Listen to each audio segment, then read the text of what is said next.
Barakatuhu.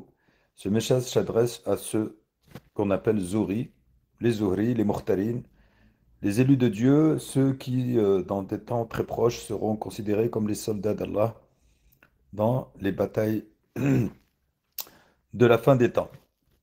Ce message donc s'adresse à eux et le premier conseil que je vais leur donner, que je vais vous donner, puisque si vous écoutez cette vidéo, peut-être que vous connaissez des Zohri ou que vous êtes vous-même un Zohri. Vous savez que vous possédez une énergie assez particulière, c'est une lumière, c'est une source d'envie, de jalousie, et quelque chose qu'on va essayer de vous retirer à tout prix. Parce que ceux qui vont essayer de vous la prendre, cette énergie, cette lumière, ce magnétisme, vous appelez ça comme vous voulez, tout dépend du degré de conscience que vous avez. Ceux qui vont essayer de vous le prendre, et il y en a beaucoup, vont vouloir l'utiliser sûrement, puisque c'est des voleurs, à très mauvais escient. Pour d'autres raisons, hein, il y en a plusieurs, soit s'élever spirituellement, soit pouvoir accéder à d'autres dimensions, soit pour déterrer des trésors, soit pour faire du mal occulte. Forcément, cette énergie transcende les dimensions et pour pouvoir s'élever et aller utiliser ces dimensions ou les capacités qui existent dans ces dimensions-là, il est besoin d'avoir une énergie. C'est un combustible, un véhicule, et que l'on possède et que l'on n'est pas forcément au courant. Si vous êtes conscient que vous avez cette énergie, je vous recommande de ne pas la gaspiller avec n'importe qui, n'importe quand. Vous êtes sûrement conscient que vous avez des aptitudes. On l'a beaucoup dit, hein, ça vous le trouverez dans d'autres vidéos, où le Zouri, quand il apparaît quelque part, il amène la baraka. La personne qui est en présence du Zouri se guérit, va mieux, son commerce prolifère, tout ça parce qu'il y a une lumière qui l'accompagne et cette lumière agit sur le présent et sur les activités de chacun. Le Zouri, de façon native, est quelqu'un qui recherche le bien pour son prochain. Bon, il y a une catégorie de Zouri hein, dont on ne parlera pas, qui ne nous concerne pas. C'est ceux qui ont décidé de faire un mauvais usage de leur nature ou de leurs possibilités, de leur ouverture, de leur lumière. Ça, on n'en parlera pas. Concernant les autres, ce que je disais donc, c'est qu'ils recherchent le bien d'autrui. Leur première destination, leur première destinée envers les autres, c'est leur bien, c'est leur élévation, c'est leur bien-être. Cette qualité que possèdent les Zouris, qui est une excellente qualité, mais qui n'est pas dans le sens commun de l'humanité, hein, essentiellement dans les contrées évoluées économiquement, vous avez très peu de chances d'avoir des gens qui sont altruistes, d'accord? Vous savez très bien que maintenant c'est l'ego, c'est le soi et c'est l'égocentrisme. Donc le Zuhri, malgré tout, recherche, que ce soit par la pensée, par les actes, par la volonté, recherche le bien d'autrui et il est satisfait quand les gens qui sont dans son entourage, les gens qu'il côtoie, vont bien et ça vient du cœur. C'est une chose qui le satisfait pleinement intérieurement et en dehors des buts ou des avantages qu'il peut tirer des personnes qui l'entourent. La particularité essentielle des personnes de lumière, c'est qu'ils avantagent les gens qu'ils côtoient. Vous allez plus vous soucier des autres plutôt que de vous-même. Cette grande énergie que vous a été donnée par l'univers, vous l'utilisez à aider les gens, à les soutenir, à les prendre en charge émotionnellement, physiquement, de façon temporelle. Vous êtes là, vous êtes présent. Vous aidez les autres, vous les poussez à réussir. Toutes les paroles que vous allez leur donner, c'est des conseils qui sont empreints d'une certaine positivité et qui ont, même dans les paroles, de la baraka. C'est-à-dire qu'il y a un pouvoir surnaturel dans ce que vous allez dire qui va toucher les tréfonds de la personnalité, euh, ça va toucher l'émotionnel et aussi bien l'inconscient que le conscient. C'est des paroles qui vont faire mouche et qui vont amener chez l'autre une prise de conscience ou une guidée qui va donner son effet. Vous êtes là donc pour les gens quand ils ont besoin de vous, vous subvenez à leurs besoins. Il suffit parfois qu'ils demandent, ou beaucoup d'autres fois sans qu'ils demandent, vous êtes là. Vous avez une hypersensibilité qui va, euh, qui va vous aider à prêter attention, à prêter l'oreille, à déceler chez l'autre le besoin ou le manque, et vous allez essayer par tous les moyens d'y remédier. C'est la qualité primaire, première du Zuhri. Il le fait naturellement, et donc en poussant l'autre à réussir, à le conseiller, à l'aider, à le porter, à le guider, vous avez donc cette hypersensibilité qui fait que vous ressentez les besoins et de façon altruiste, vos soins vont lui être prodigués de façon inconsciente pour tous les deux. Le Zuhri a donc une énergie particulière. On va englober le mot énergie, hein, dans le sens où c'est plus compréhensible pour le commun des mortels, mais on pourra développer, si vous voulez, de façon plus détaillée la prochaine fois. Cette énergie donc englobe beaucoup de choses, hein. D'autres appelleront ça aussi le taux vibratoire, la lumière, le don de Dieu, peu importe. C'est un attribut qui peut être observé par les gens initiés et ressenti. Cette énergie peut être dilapidée dans le bon comme dans le mauvais, comme nous l'avons dit tout à l'heure, et forcément, elle peut être la source d'envie et, comme on l'a dit tout à l'heure, de vol, venant de personnes qui ont la capacité de vous la saisir sans que vous vous en rendiez compte. Le Zuhri étant quelqu'un d'honnête, plutôt naïf, dans le bon sens du terme, hein. Il faut savoir qu'être naïf est une qualité. Euh, il est empreint d'une aura.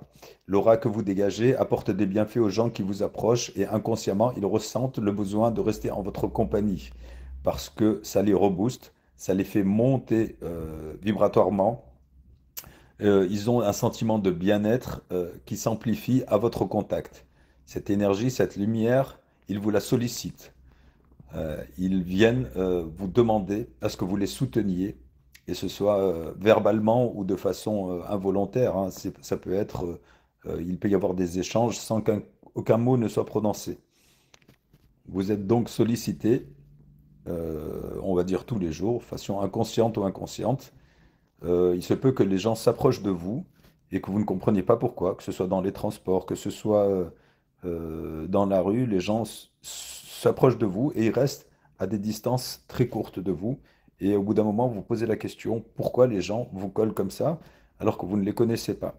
En fait, c'est des champs opératoires qui s'opèrent. Les gens, donc ils ont besoin de votre énergie. Inconsciemment, ils perçoivent que vous dégagez une énergie. Et un petit peu comme quand on va vers une borne de recharge, euh, on vient exploiter l'énergie qui se dégage de vous. Les gens ressentent donc le besoin de rester en votre compagnie, d'autant plus si forcément les gens vous connaissent ou sont des amis. Euh, mais là, ça sera à titre complètement égoïste. Euh, ils vous sollicitent donc, vous les soutenez, vous les accompagnez.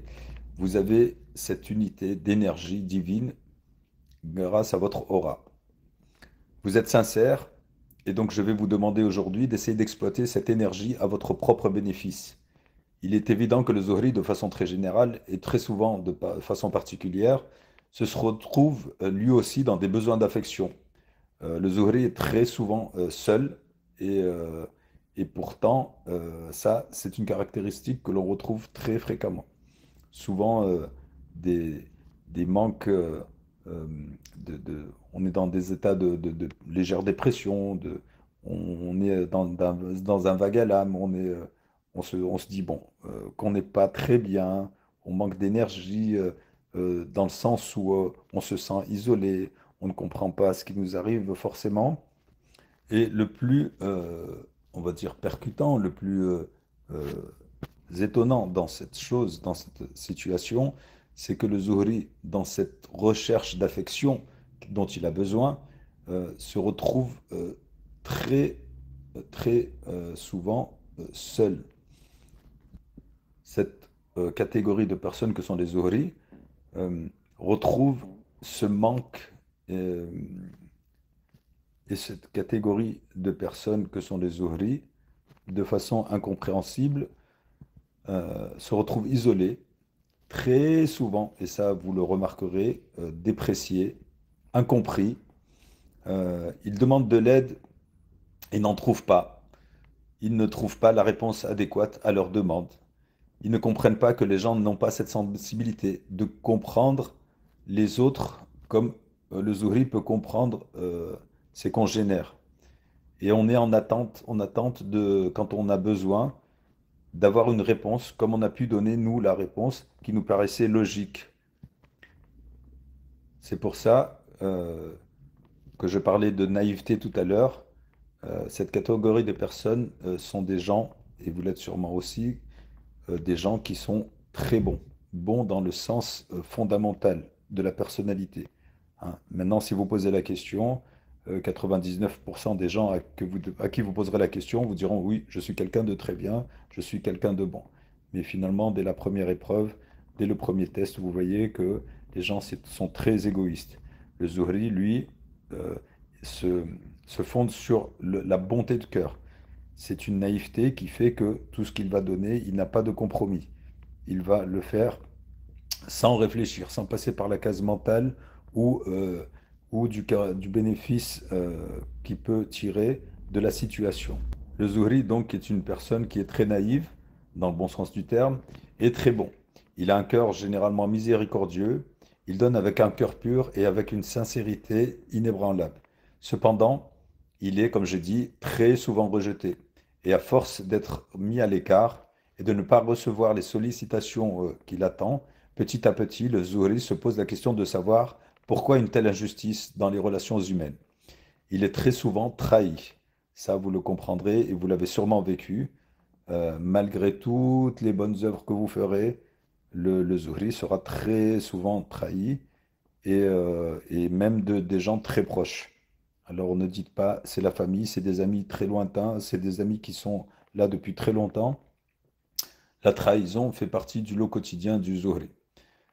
C'est pour cela que toute personne dans cette situation doit prendre conscience de l'état dans lequel il est. Et c'est c'est vertueux, ce sera vertueux de vouloir renverser les tendances, à savoir rester avec vos qualités sans les déprécier, sans vouloir les changer, sans vous dire que c'est plus un fardeau qu'une qualité. Non, gardez vos qualités, protégez-les et commencez à savoir différencier le bien du mal, le profiteur par rapport à celui qui a vraiment besoin de vous et qui sera un minimum reconnaissant, même si ce n'est pas la chose primordiale que l'on recherche. Quand on a fait une bonne action, le Zuhri possède une grâce de Dieu. Et il le fait, je vais dire, inconsciemment. Il a des pouvoirs, hein, c'est une hiérarchie de pouvoirs que possède le Zuhri, à savoir, il y a plusieurs grades dans le Zuhri. Et suivant son grade, on a des pouvoirs qui sont forcément parfois disproportionnés, parce que, on peut faire des choses que le commun des mortels ne peut pas faire. Il y a d'abord très peu de gens qui imaginent ce que peut faire un Zuhri, ou même connaissent la réalité de cette catégorie de personnes que l'on côtoie tous les jours. Ramener à la population mondiale, cette catégorie de personnes qui ont la baraka de Dieu, qui ont ces caractéristiques, représente une partie infime de la population mondiale totale, forcément. Et il est dans ce groupe ou ce sous-groupe de l'humanité, une autre encore catégorie euh, qui ont des permissions divines. Alors, vous avez en tant que Zuhri déjà des permissions de pouvoir aller dans d'autres dimensions, de pouvoir dialoguer avec des êtres invisibles, de connaître le monde de l'invisible, de pouvoir travailler avec des entités que le commun des mortels ne voit pas ou n'entend pas. Le Zuhri possède plusieurs qualités, soit la clairvoyance, soit la clairaudience, soit les deux, soit l'intuition, soit le pouvoir de changer les choses grâce à une aide extérieure. Forcément, nous avons tous la même mécanique, mais nous n'avons pas tous les mêmes clés. Le Zuhri peut posséder des clés, des possibilités et faire appel à des entités qui elles-mêmes iront faire le travail pour la personne. Les dons de voyance, ce sont des êtres extérieurs qui viennent vous susurrer à l'oreille ce qu'ils savent, parce qu'ils ont une célérité, une vitesse, ils ont des connaissances, ils ont une avance que l'humain n'a pas. Ils viennent vous rapporter à l'humain qui, lui, va répéter. Et suivant qui il côtoie, suivant à qui il s'adresse, il est donc caractérisé de clairvoyance ou de clairaudience. Après, il y a aussi des serviteurs d'Allah qui sont musulmans et qui peuvent aider à la guérison, aider à chercher la sorcellerie, aider à la déterrer, à savoir si elle est écrite, si elle est dans cette dimension, dans une autre, si c'est dans l'eau, si c'est écrit. Si... Alors, il y a beaucoup de catégories, là aussi on reviendra dessus. Et ces entités, bon, du fait de leur capacité cognitive, euh, hein, c'est écrit dans plusieurs sourates, et ne serait-ce que avec l'épisode de Salomon, on voit que les djinns ont des possibilités. Il y en a qui sont musulmans et qui aident l'humain. Généralement, c'est la plus grosse partie des Zuhri. Ils utilisent des djinns musulmans ou qu'on appelle aussi Rouhani.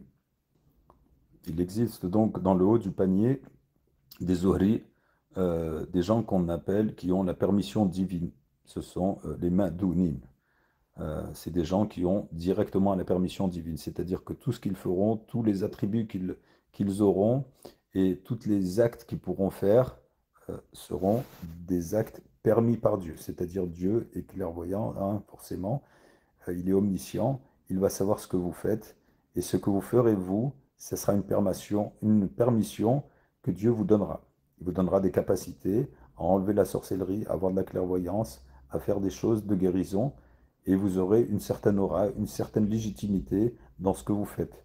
Contrairement aux gens qui peuvent être des raqis, avec toute la bonne conscience qu'ils peuvent avoir, mais travailler avec des djinns euh, euh, contient forcément un risque. On est les humains comme les djinns, on est des gens qui peuvent fauter, on peut se tromper, tandis que pour les gens qui sont ma'dounines, il n'y a pas d'erreur possible puisque ça vient du céleste et que les actes que l'on va faire sont, on va dire, protégés par la permission divine. Généralement, cette catégorie de personnes, des Madounines, savent qu'ils ont cette permission divine et sont généralement protégés. Nous revenons sur la catégorie des Houris qui ont des capacités, qui ont parfois une très très forte énergie, hein. Et cette énergie, eh ben, c'est comme quand vous voyez dans la rue, dans l'obscurité, vous voyez un lampadaire au loin, vous le voyez de très loin. Les gens qui ont la capacité de voir ces énergies-là, comme je l'ai dit tout à l'heure, vont s'approcher de vous par intérêt. Euh, Leur but premier sera, comme quand vous tombez sur un trésor, et on en a vu beaucoup, ils vont s'approcher de vous et ils vont commencer à vous pomper cette énergie. Parfois, ça prend plusieurs jours, des périodes très longues, et ils vont y aller par étapes. Ils vont voler progressivement cette énergie. Euh, Ces voleurs d'aura, ces voleurs d'énergie vont s'approcher du naïf, de la personne qui n'est pas au courant. Je vois beaucoup de gens qui disent sur Internet qu'ils ont les caractéristiques du Zuri et se demandent qu'est-ce que ça veut dire, pourquoi les gens demandent à savoir, à répertorier les gens qui ont les signes du Zuri. Ce sont des gens, ne leur faites pas confiance. À partir du moment où ils vont canaliser sur vous, ils vont commencer à vous voler votre énergie sans que vous soyez au courant. Vous êtes naïf, vous ne savez pas ce que vous êtes en train de faire en décrétant à tout va que vous êtes un Zuhri. Il y a des voleurs qui vont exploiter. Ils vont exploiter votre énergie, ils vont la voler. Euh, vous n'êtes pas au courant de vos dons et sous prétexte de devenir vos amis, ils vont progressivement prendre vos capacités que vous auriez pu utiliser à bon escient pour vous-même ou pour les autres. Cela est très possible. Vous pourrez utiliser ces dons à des fins de guérison. Vous avez un magnétisme qu'il suffit juste de poser vos mains par apposition au-dessus du corps et vous allez réénergétiser les cellules, redonner une hiérarchie et une fluidité dans les énergies du corps. C'est une chose que vous le faites sans conscience, il faut juste vous concentrer. Si on y ajoute des lectures de Coran, c'est excellent. Ça va redynamiser ce pouvoir. Et du coup, suite à ce vol, quelles seront les conséquences du fait qu'on vous ait volé votre énergie? Eh bien, tout simplement, les Zuhri qui ont été dépossédés de leur lumière, il en restera toujours un petit peu parce que vous gardez fondamentalement cette caractéristique, mais vous allez tomber en dépression. La dépression va commencer, vous allez être dans des états de fatigue, vous allez perdre le sommeil, vous allez ressentir des choses inexplicables. Vous irez voir la médecine traditionnelle, on vous dira que tout va bien, vous n'avez rien du tout. On ne sait pas, on ne pourra pas diagnostiquer ce que vous avez. Dépression, perte d'appétit, perte de sommeil, on va se dissocier des gens, on va perdre la sociabilité, et tout cela de façon euh, euh, très subite, hein, ou progressive, hein. Tout dépend de la manière dont on vous a pris vos capacités. Si cela vous arrive, il est urgent de chercher les bonnes personnes qui pourront vous rétablir vos énergies, les récupérer, récupérer ce qu'on appelle les clés, hein. Les clés, ce sont des capacités, ce sont des grades dans vos capacités. Donc récupérez vos clés et donc votre lumière native pour retrouver une source de vie. Il sera alors primordial de profiter de cette énergie, profiter de cette énergie pour soi-même et pour l'élévation spirituelle une fois que vous l'aurez récupérée. Les Zuhri, nous le savons maintenant, sont des personnes sincères. Il est pourtant difficile de constater, de constater que malgré ces qualités, les gens les plus proches de vous vont vous dénigrer, vont douter de vos capacités une fois que vous leur direz ce que vous pouvez faire, les capacités que vous avez. On va dire donc les gens qui sont conscients de leur état de fait et qui vont commencer à vouloir le partager avec les gens proches. Sachez, et ça, tout le monde vous le dira, même aux plus proches, n'en parlez pas. Gardez le secret parce que vous n'aurez que des gens qui vont vous dénigrer. Ils ne comprendront pas que vous rentrez dans un spectre de pensée qui n'est pas commun. Et donc forcément, vous devenez déviant parce que vous êtes incompris. Gardez vos secrets pour vous. Les gens vont doter de vos capacités et vous aurez beau leur amener des preuves, les guérir, les soulager de maux, ils reviendront sur leurs idées qui sont très ancrées, à savoir le matérialisme, et qu'on ne croit que ce qu'on voit. Il faut que ce soit matériel. Le champ du spirituel dépasse beaucoup, beaucoup de monde et le plus commun des mortels. Il vous est peut-être très étonnant d'entendre de tels propos, mais ça, une fois que vous l'aurez vécu, vous verrez que tout ça, c'est la vérité. Les gens vont vous dénigrer alors que vous, votre seul but sera d'amener la baraka chez un maximum de personnes. Parce que faire le bien est inscrit dans vos gènes. Le Zuhri a un pouvoir de guérison. Il a une sensibilité, une clairvoyance, une clairaudience dans la majeure partie des cas.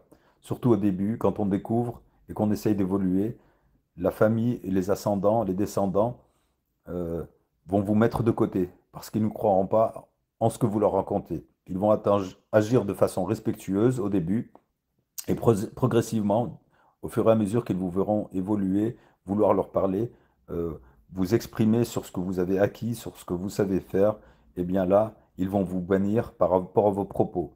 Ils vont vous déclarer comme déviants, car ils ne sont pas préparés à entendre les choses qui ne rentrent pas dans leur conscience ou dans leur tradition. Beaucoup de gens, même si vous lisez le Coran, et que vous arriverez à guérir par le Coran, vous diront que vous êtes un charlatan et que vous utilisez le Coran à des fins douteuses, alors que vous êtes plus en avance qu'eux et vous êtes dans la droiture de la religion. Et le Coran, il est dit que c'est une source de guérison et vous l'utilisez comme il se doit. Mais même vos proches, je ne vous parle pas des amis ou des connaissances, vous les perdrez au fur et à mesure, mais restez droit dans vos bottes, restez dans la conscience divine et vous pourrez évoluer à votre façon. C'est toujours un chemin de guerre, c'est très difficile d'avancer, hein. Si les chemins étaient pavés de bonnes intentions, eh bien écoutez, sachez qu'elles sont toujours très difficiles d'accès. Et là, en tant que Zuhri, vous le remarquerez très facilement. Et pourtant, le Zuhri ne demandera rien, hein. On va vous traiter de charlatan alors que vous ne proposez rien à la vente et ne demandez rien en échange, surtout au début. Cependant, les ennemis seront nombreux. Euh, donc, petite précision, si vous ne savez toujours pas si vous êtes un Zuhri, cherchez. Il y a beaucoup de vidéos sur les caractéristiques qui feront que vous avez les signes distinctifs du Zuhrisme, que j'appelle Zuhrisme, hein, pardon pour le néologisme. Euh, alors, la première caractéristique, l'une des plus flagrantes, c'est que quand vous rentrez dans un commerce, ça on a dû vous le dire aussi, vous assistez dans une personne, vous assistez une personne qui est en train de travailler dans son labeur et vous voyez instinctivement que le commerce se remplit progressivement depuis que vous êtes venu. Vous rentrez, c'est vide. Une fois que vous êtes dedans, vous remarquez que les gens se sont multipliés dans ce commerce. La fréquentation, à partir du moment où vous entrez dans les minutes qui suivent, va augmenter de façon inexplicable. Il est à savoir aussi que le Zohri fait des rêves prémonitoires. Ils ont une clairvoyance qui est due à leur hypersensibilité. Ils peuvent déceler les gens dans leur honnêteté ou juste en les regardant dans les yeux. Ils vont ressentir leurs ondes positives ou négatives. Et le Zohri, quand il verra que la personne n'est pas adéquate, il ne voudra pas vous blesser. Mais il sera dans la plupart des temps que vous êtes, il sera dans la plupart du temps que vous êtes en train de le manipuler, d'accord? Il va sentir les choses, mais il vous remettra à votre place de façon polie et courtoise. En termes de ressenti personnel, il est très difficile de constater en soi les qualités qu'on peut avoir et qui sont disproportionnées par rapport au commun des mortels, par rapport aux autres. Il est difficile de constater tout simplement parce que quand on a des attributs depuis sa naissance, on pense que ces attributs-là sont chez tout le monde. Euh, et une fois que vous remarquez votre particularité, que vous serez curieux, que vous allez en discuter avec les gens, de vouloir l'expliquer, le partager, les gens vont être en garde contre vous. Euh, il se peut que vous rêviez aussi de personnes qui font face à un danger. D'accord? euh, la situation qui se présentera à vous dans les rêves, vous voudrez l'expliquer à la personne concernée. Donc, le réflexe, c'est d'aller voir la personne et de lui dire ce dont vous avez rêvé. Mais force est de constater que vous trouverez porte close euh, et vous trouverez de l'incompréhension. Dans le pire des cas, on vous traitera de fou, d'illuminé ou de déviant, hein, d'associationnisme. Et tout ça alors que vous aviez une bonne intention dès le début. Vous aurez beau agir de façon courtoise, vous aurez beau lancer des alertes, vous ne trouverez que des reproches, de l'incompréhension dans la majeure partie des cas. Alors j'ai un conseil à vous donner, retenez votre langue, ne parlez pas de vos dons à qui que ce soit proche ou éloigné, connaissance ou amis, famille. Ces capacités que Dieu vous a données sont un secret à garder pour vous-même. Ne le dévoilez jamais à personne. Il faut savoir que l'énergie qu'ont les Zohri et qu'ils portent est une énergie qui peut être volée, comme je l'ai déjà expliqué. Les gens qui peuvent le voir n'auront de cesse de vous l'apprendre et généralement d'aller voir votre famille, parce que généralement, quand on est Zohri, beaucoup de la fratrie ou des ascendants ou des descendants le sont aussi. Et donc, ils feront une razzia sur toute votre famille. Ils se rapprocheront de vous et prendront progressivement la baraka de chacun. Comme je l'ai expliqué, cette lumière, ces capacités qu'ils vont entasser vont leur permettre de s'élever, de rentrer dans des dimensions parallèles. Ça aussi, il faut être initié pour comprendre ce que cela veut dire. Ce qu'on appelle communément aussi les voyages astraux, hein. C'est une élévation de l'âme qui fait que vous rentrez dans des vibrations qui vous permettent de rentrer dans des champs de conscience qui ne sont pas celles que l'on connaît, hein. Il y a plusieurs dimensions. Généralement, les gens sont à la troisième dimension, voire les plus éveillés d'entre nous, quatrième dimension. Alors que les dimensions peuvent, en niveau d'élévation spirituelle, peuvent monter jusqu'à plus de 13. Le sorcier qui essaiera de vous voler cette énergie pour entrer dans les mondes parallèles sera complètement de façon égoïste. Il voudra tirer les bénéfices de ces mondes inconnus. Euh, Bien évidemment, il est possible de travailler avec les mondes occultes. Ne vous méprenez pas. Il y a des gens qui avaient des rêves et des objectifs. Ils ont été anéantis parce qu'ils ont parlé de leurs capacités ou parce qu'ils ont eu la malchance de rencontrer des mauvaises personnes. Ils ont été dépossédés et vivent dans le dénuement le plus total. Toute leur vie, à partir du moment où ils ont été dépossédés, ils peuvent vivre de façon très, très sommaire avec, au niveau économique, au niveau social, la pauvreté la plus absolue. C'est pour ça que je vous dis, ne parlez de ça à personne. Ce sont des gens qui, à la base, ont une richesse en eux, ils ont des capacités qui sont des fois très énormes. Donc, utilisez cette énergie pour vous-même. Utilisez-la pour vous développer. Parce que en vous concentrant, en faisant de la méditation, vous verrez que vous serez de plus en plus sensible. Vous aurez des choses nouvelles que vous allez apprendre. Vous aurez des ouvertures, vous aurez de la vision, vous entendrez des choses.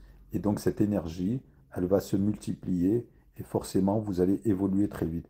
Et ça, vous le faites en votre sein intérieur, en votre fort intérieur, pardon. Et donc, n'en parlez pas. N'en parlez pas euh, euh, pour ne pas avoir la malchance d'être dépossédé.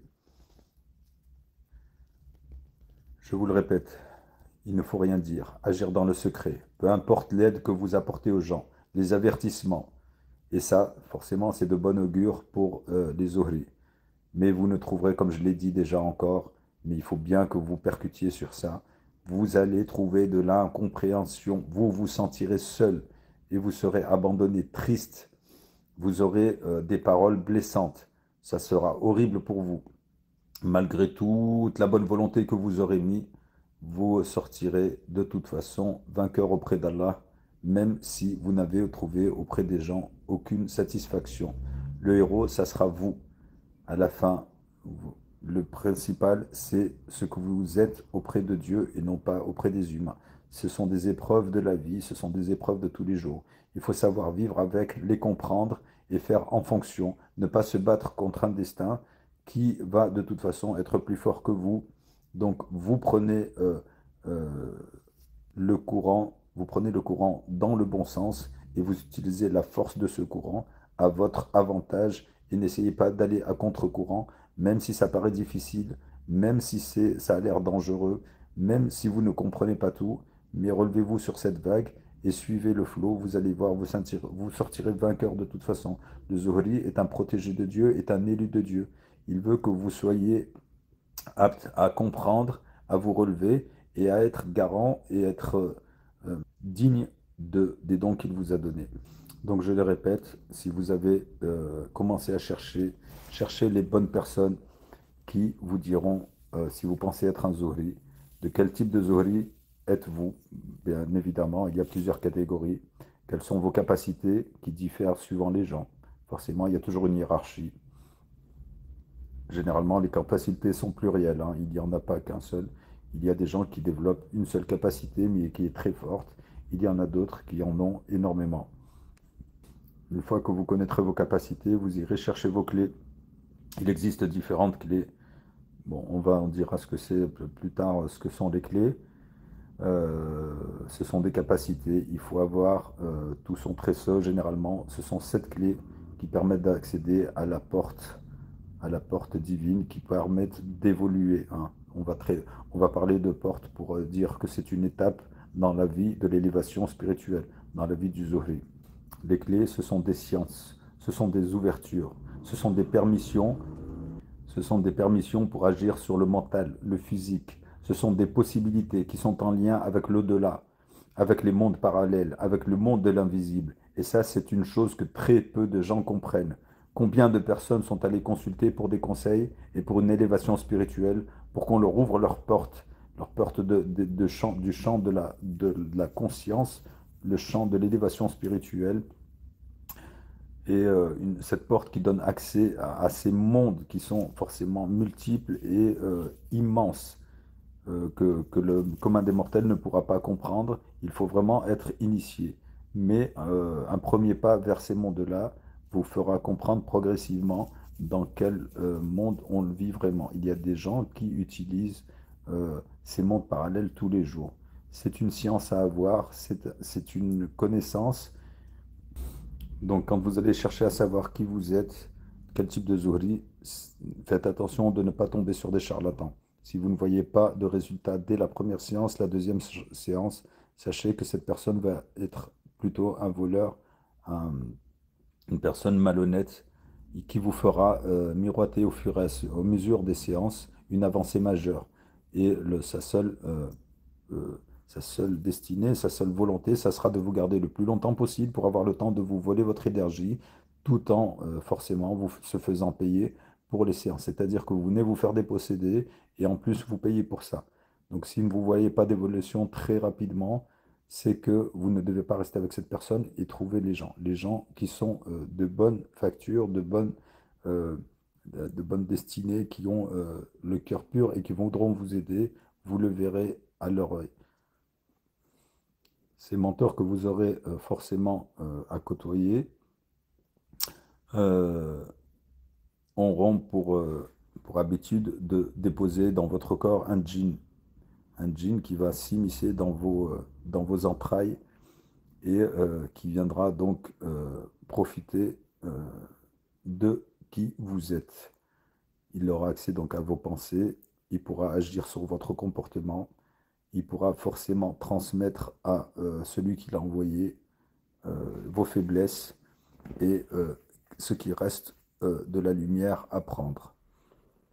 Si vous décidez un jour de rompre avec cette personne-là, on va vous donner un petit coup de pression. Le djinn va déstabiliser votre mental, votre comportement, il va vous faire tomber en dépression. Et forcément, comme vous ne connaissez que cette personne, vous retournerez vers lui et il vous fera soulager pendant 1 mois ou 2 mois, le temps qu'il arrive à ses fins. Forcément, ces gens-là, il faut découvrir leur vrai visage, parce que sinon, c'est un cercle sans fin. Ils ont besoin de temps pour extirper toutes les capacités du Zuhri. Ils vont même jusqu'à séparer les gens de leurs conjoints et de leurs enfants, de leurs parents. Ils créent des ruptures dans les relations. Euh, tout ça pour leur propre fin funèbre. Euh, il faut que le Zuhri fasse preuve de beaucoup de compréhension envers eux, qu'il fasse preuve d'amour, de tendresse. Sinon, les conséquences peuvent être dramatiques pour celui, forcément, qui a volé un Zuhri. C'est la destinée du Zuhri d'être effectivement euh, dans cette tendresse, comme on a dit, dans cet amour, dans cette proximité.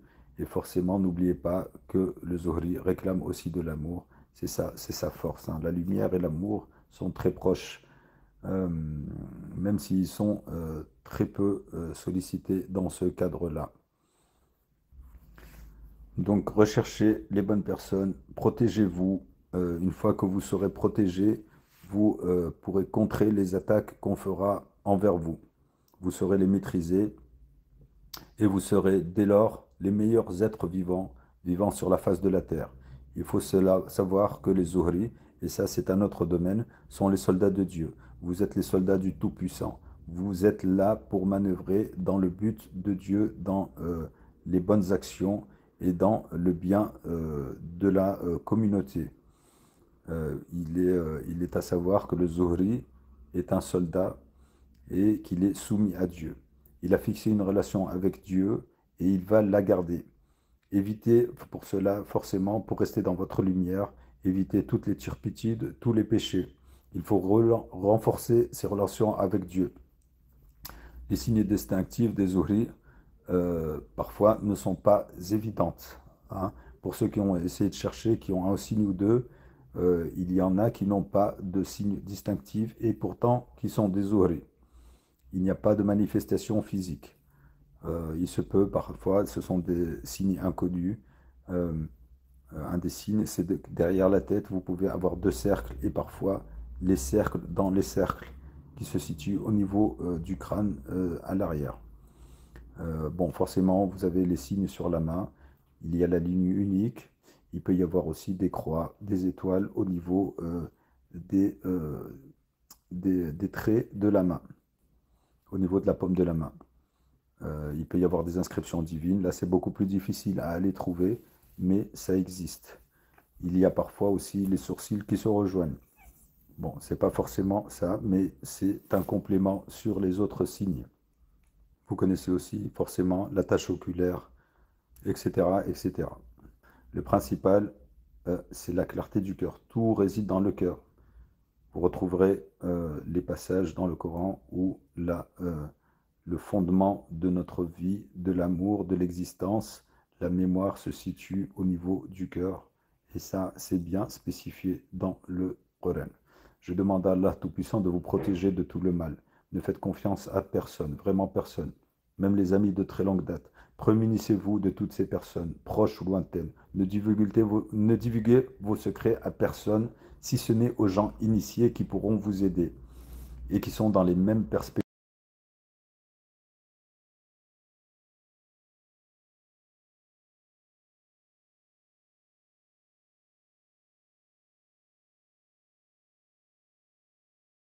Cité de Valence ou dans les